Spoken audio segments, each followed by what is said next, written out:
চলছে সিয়াম সাধনার মাস পবিত্র মাহে রমজান। দেখতে দেখতে দক্ষিণ এশিয়ার দেশ বাংলাদেশেও পেরিয়ে গেছে রমজানের ১১তম দিন।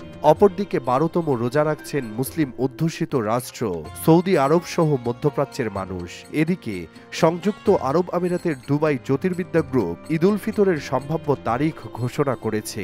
তারা জানিয়েছে এবারের রমজান মাস ২৯ দিন বা ৩০ দিন হবে। সে তথ্য প্রকাশ করেছে সংস্থাটি জানায় এবার ৩০ মার্চ শাওয়াল মাসের চাঁদ দেখা যাবে এবং ৩১ মার্চ ঈদ উল ফিতর পালিত হবে। এছাড়া দুবাই জ্যোতির্বিদ্যা কেন্দ্র সাধারণ মানুষের উদ্দেশ্যে বলেছে, যদি আপনারা চাঁদ দেখতে পান তাহলে স্থানীয় কমিটি অথবা অফিসিয়াল চাঁদ দেখা কমিটিকে জানান। সংযুক্ত আরব আমিরাতে ৩০ মার্চ সন্ধ্যায় ঈদের চাঁদ দেখা যাওয়ার সম্ভাবনা রয়েছে, ফলে ৩১ মার্চ ঈদ উল ফিতর শুরু হতে পারে। এছাড়া যদি মধ্যপ্রাচ্যের দেশগুলো ৩১ মার্চ ঈদ পালন করে তবে সেখানে মুসলিমরা ৩০টি রোজা পূর্ণ করবেন।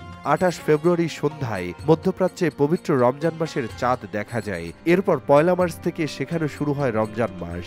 সংবাদ মাধ্যমটি জানিয়েছে আমিরাতের চাঁদ দেখা কমিটি আগামী ২৯ মার্চ শাওয়াল মাসের চাঁদ অনুসন্ধান করবে। ওই দিন রমজানের ২৯তম দিন হবে। মধ্যপ্রাচ্যের সংবাদ মাধ্যম খালিজ টাইমস জানিয়েছে যদি রমজান মাস ৩০ দিন পূর্ণ হয় তবে সেখানে ঈদের ছুটি থাকবে ৫ দিন।